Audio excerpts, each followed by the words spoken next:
दोस्तों आप सभी को नमस्कार। हम लोग आर्ट एंड कल्चर में मंदिर वास्तुकला के बारे में पढ़ रहे थे।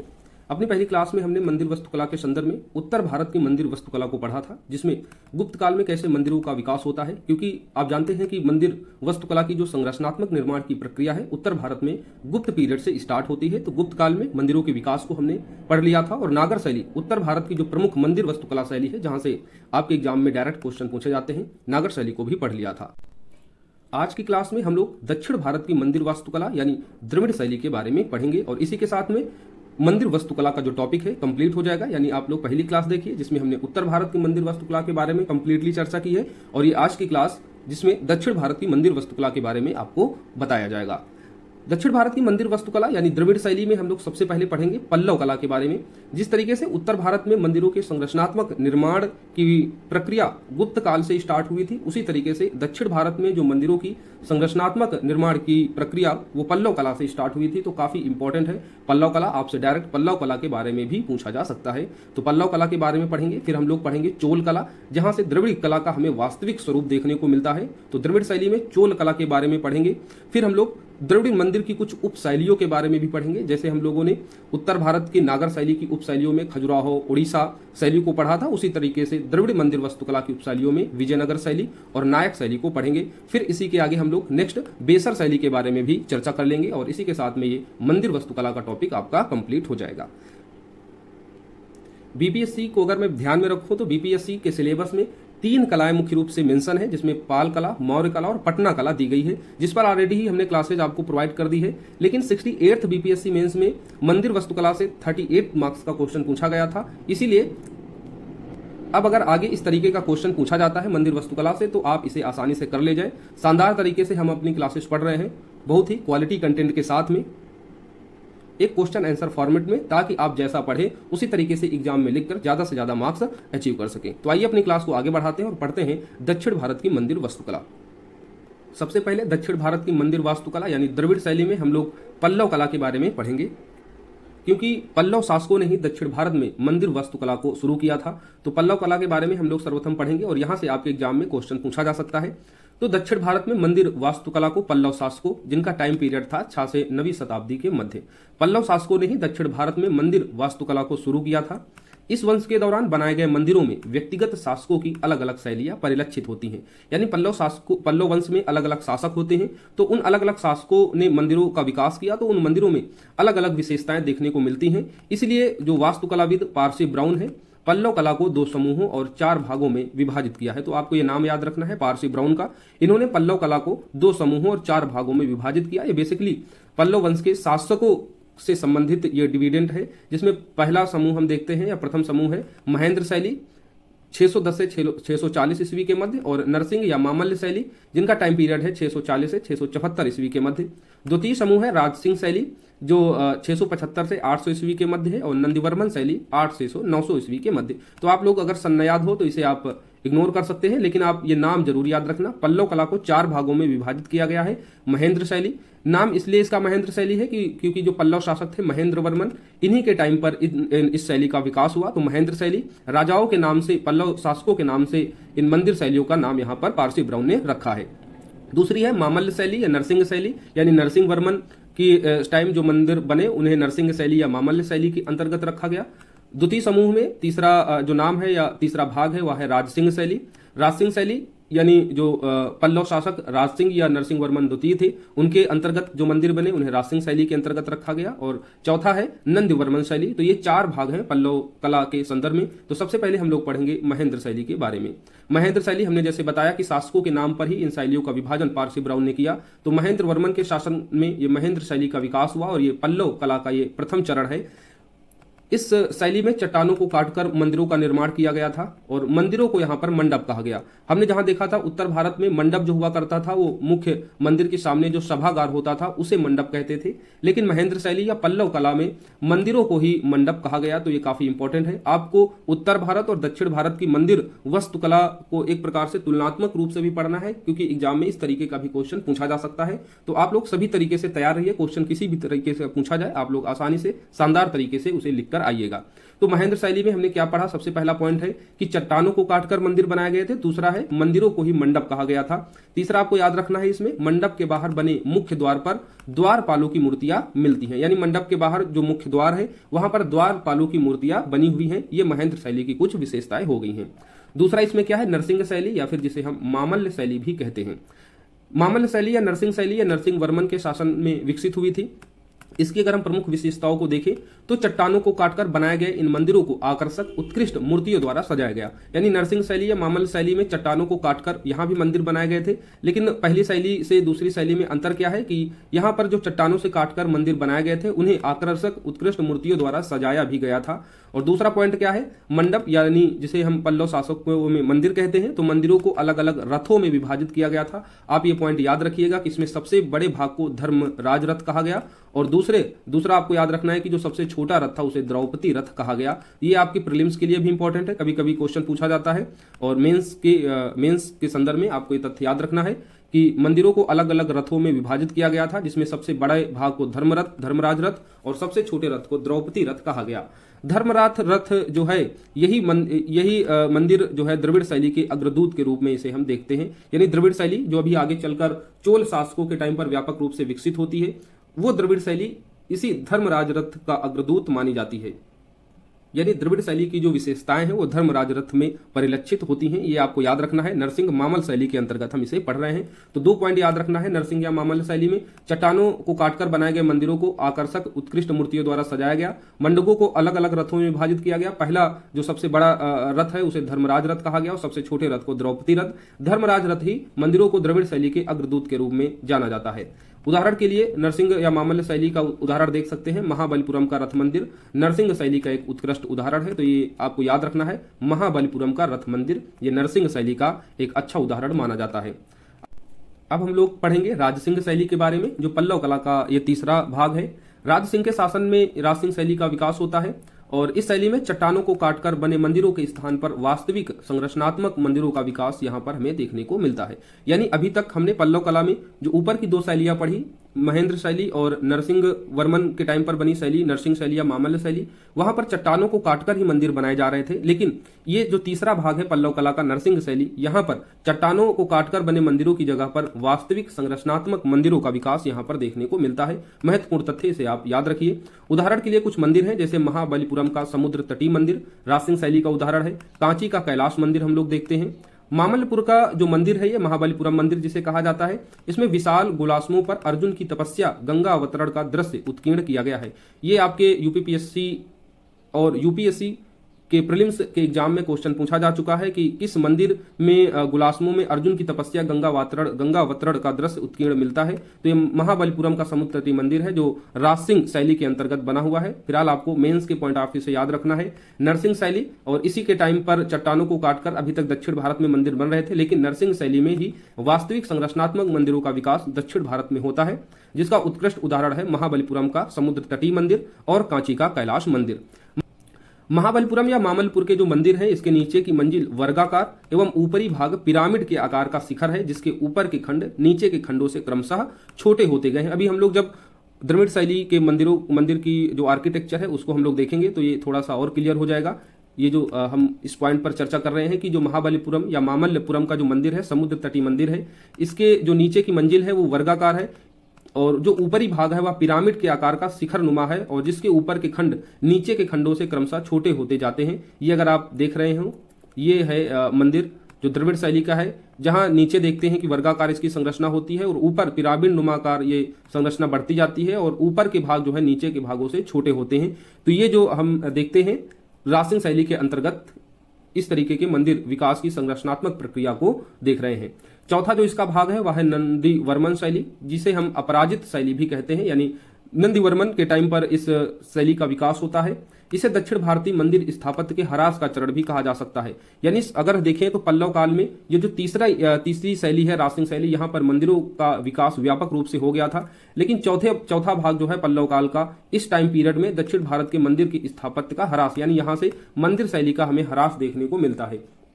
नंदीवर्मन शैली या अपराजित शैली के अंतर्गत केवल छोटे मंदिरों का ही निर्माण हुआ, जो पूर्ववर्ती मंदिरों की प्रतिकृति मात्र थी, यानी कोई बदलाव नहीं मिलता है।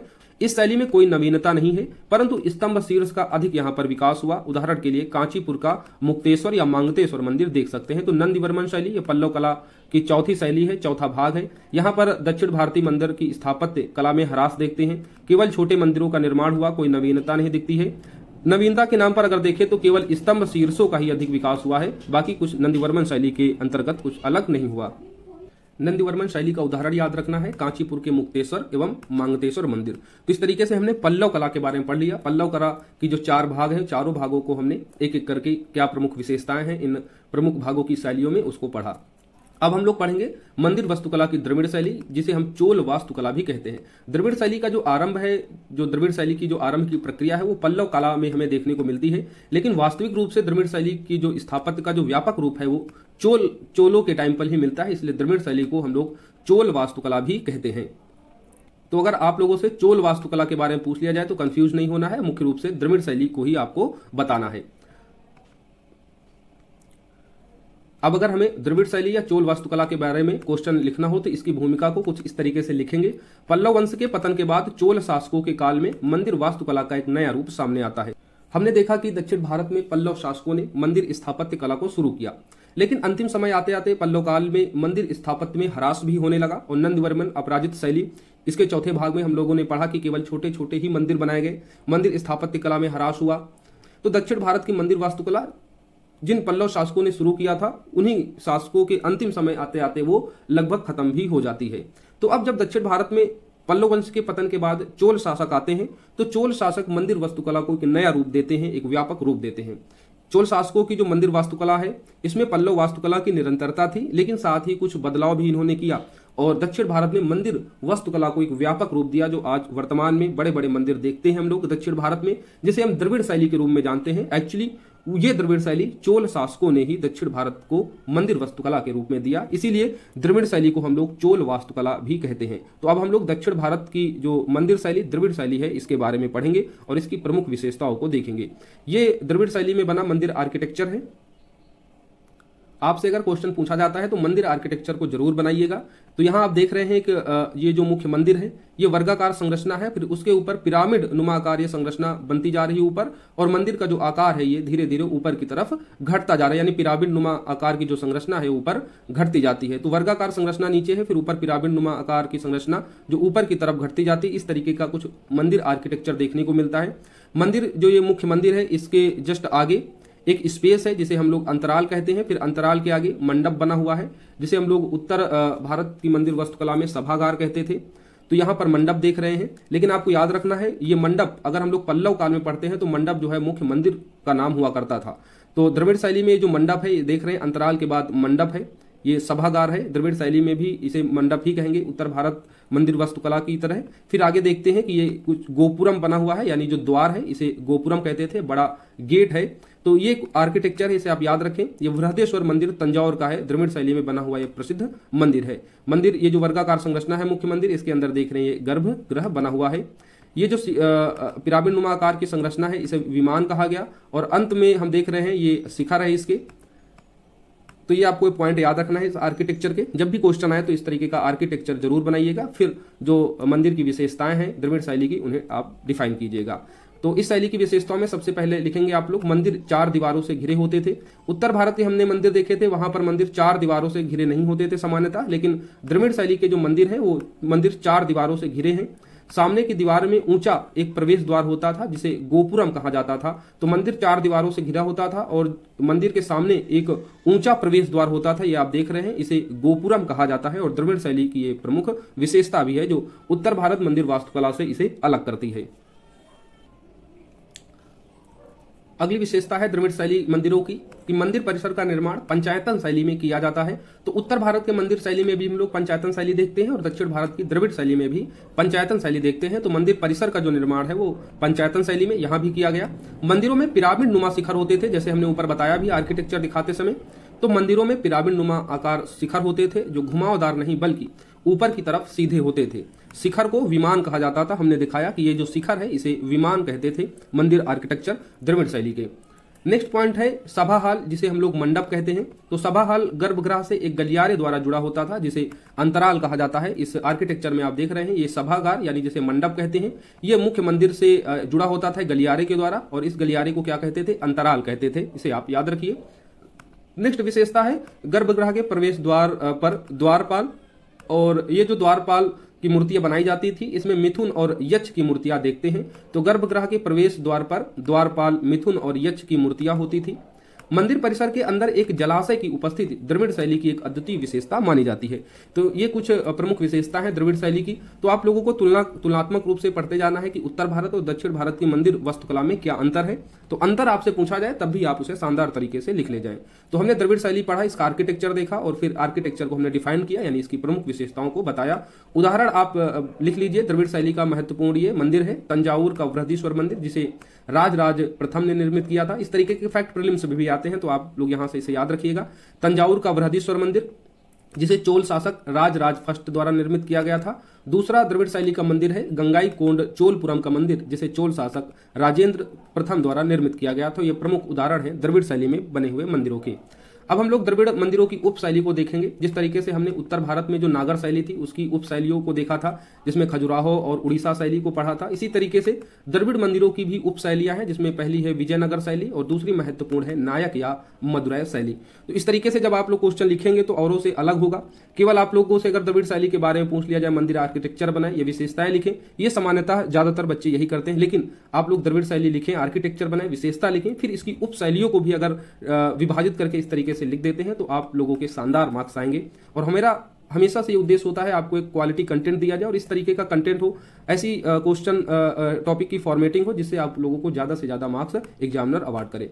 तो हम लोग अब हम लोग दक्षिण भारत के जो मंदिर हैं उनकी उप शैलियों को देखेंगे। यानी द्रविड़ शैली मंदिरों की कुछ उप शैलियां हैं, जिसमें पहली है विजयनगर और दूसरी है नायक शैली, जिसे मदुरै शैली भी कहते हैं।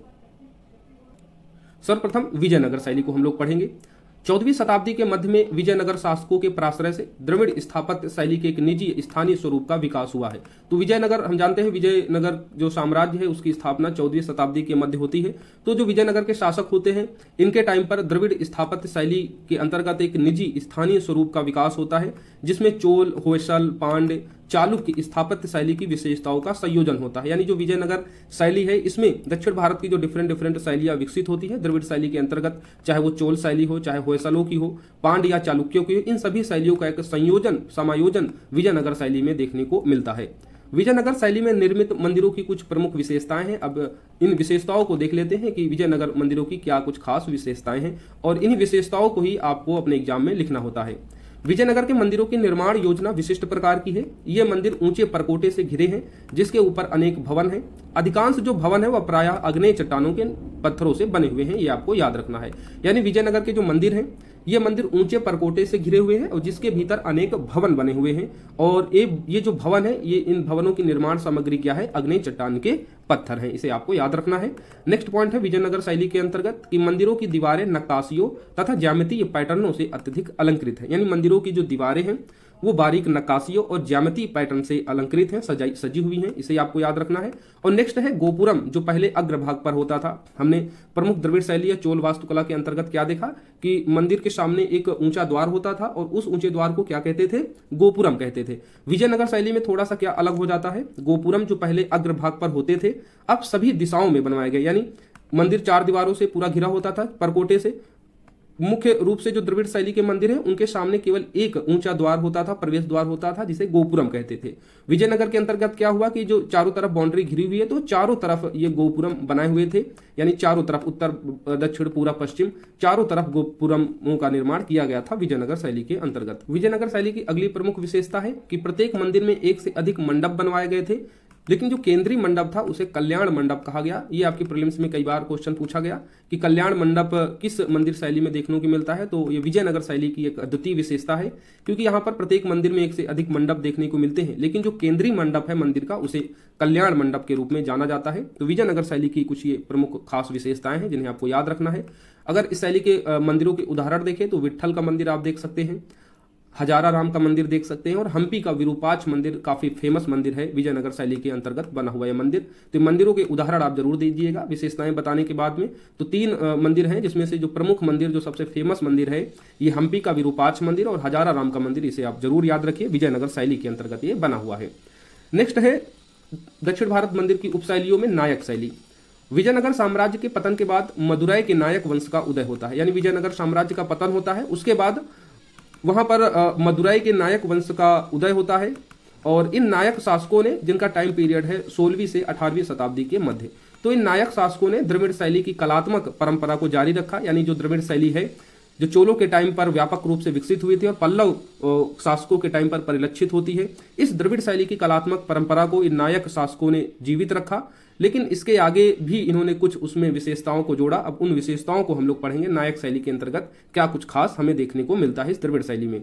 तो वास्तव में नायक शैली पांड्य शैली का एक विस्तृत और परिवर्धित रूप है, जिसकी विशेषताएं कुछ निम्नवत हैं। यानी हम देखते हैं कि मदुरै में पहले पांड्य शासक थे, तो पांड्य शासकों के बाद में फिर ये नायक शैली यानी नायक वंश आता है। तो पांड्य शासकों के टाइम पर जो मंदिर वास्तुकला थी, उसी का परिवर्धित या विस्तृत रूप जो है वो नायक शासकों ने इसको बनाया, उसको विकसित किया, और जिसे नायक शैली के रूप में हम जानते हैं। और ये दक्षिण भारत की उपशैलियों में से एक शैली है। नायक शैली है जिसकी जो प्रमुख विशेषताएं, उसमें पहला आप लिखेंगे कि मदुरै के मंदिरों में ऊंचा गोपुरम तथा स्तंभों की योजना विशिष्ट थी। यानी अभी तक हम देख रहे हैं कि द्रविड़ शैली में गोपुरम एक खास विशेषता हो जाती है दक्षिण भारत के मंदिर या द्रविड़ शैली के अंतर्गत। जहां हमने विजयनगर शैली में देखा कि गोपुरम जो है वो चारों दिशाओं में बने जाने लगे, लेकिन मदुरै या फिर नायक शैली के अंतर्गत क्या हुआ, गोपुरम में कुछ अलग। तो गोपुरम यहाँ पर अधिक ऊंचे हो गए और स्तंभों में अश्वों के चित्रण की प्रधानता दिखती है। यानी जो स्तंभ है, स्तंभ कहाँ होंगे, तो मंडप जो सभागार बनाया जाता है, तो इसके सपोर्ट में जो स्तंभ बनते हैं, तो इन स्तंभों में अश्वों का चित्रण जो है किया गया, यानी घोड़ों के चित्रणों को अलंकृत किया गया, और इसकी एक खास विशेषता भी हो जाती है। नेक्स्ट है प्रकारम, विशाल गलियारे जो ढके हुए एक प्रकार से प्रतिक्षणा पथ है, इसे आप याद रखिएगा, प्रकार मर, और इनका निर्माण किया गया। और इन मंदिरों की कुछ प्रमुख विशेषताएं हैं। जो प्रकार मर है, ये विशेष रूप से एक बड़े गलियारे हैं जो ढके हुए प्रतिक्षणा पथ के रूप में जाने जाते हैं। तो ये नायक शैली की ये भी एक अद्वितीय विशिष्टता है। नेक्स्ट है नायक शासकों के द्वारा बनाए गए गोपुरम। हमने ऊपर देखा ही कि सबसे बड़े गोपुरम है, और मदुरै के मीनाक्षी मंदिर का गोपुरम दुनिया का सबसे ऊंचा गोपुरम है। नेक्स्ट इसमें आप लिखेंगे कि बारीक नक्काशी मंदिरों की सभी दीवारों पर उत्कीर्ण है। यानी जो नक्काशी है, बड़ी ही बारीक नक्काशी है मदुरै या नायक शैली के मंदिरों की दीवारों पर। यह भी एक खास विशेषता हो जाती है नायक शैली के मंदिरों की। इसका उदाहरण है, एक फेमस मंदिर है मदुरै का मीनाक्षी मंदिर और श्री रंगम मंदिर। ये नायक शैली या मदुरै शैली के कुछ प्रमुख उदाहरण हैं। तो इस तरीके से हमने दक्षिण भारत की 2 उपशैलियां, जो प्रमुख उपशैलियां हैं, इनके बारे में पढ़ा। विजयनगर शैली, नायक शैली या जिसे हम मदुरै शैली कहते हैं, इसकी कुछ खास विशेषताएं हैं, इन विशेषताओं को भी पढ़ा और इसके प्रमुख उदाहरणों को देखा। तो विजयनगर शैली के अंतर्गत उदाहरण क्या है, हम्पी का विरूपाक्षी और हजाराराम का मंदिर। वहीं नायक शैली का प्रमुख उदाहरण है मदुरै का मीनाक्षी मंदिर और श्रीरंगम मंदिर, और इन मंदिरों की अपनी अपनी कुछ विशिष्ट विशेषताएं हैं। अब हम लोग पढ़ेंगे बेसर शैली। तो द्रविड़ शैली को हमने पढ़ लिया।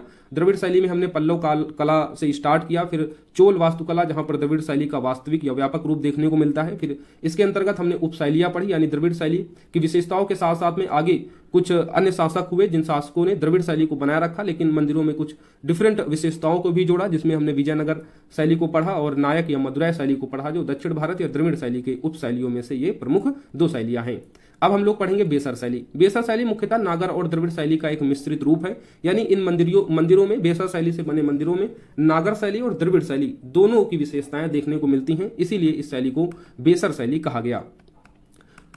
तो अगर क्वेश्चन आपसे पूछा जाए बेसर शैली के अंतर्गत, तो इसकी भूमिका कुछ इस तरीके से आप पहले बनाएंगे। नागर तथा द्रविड़ शैलियों के सम्मिश्रण को मंदिरों का जो नवीन स्वरूप निर्धारित हुआ, उसे बेसर शैली कहा गया। तो हमने आपको बताया है कि नागर और द्रविड़ शैलियों का मिश्रित रूप ही बेसर शैली मंदिर स्थापत्य कला के रूप में जाना जाता है।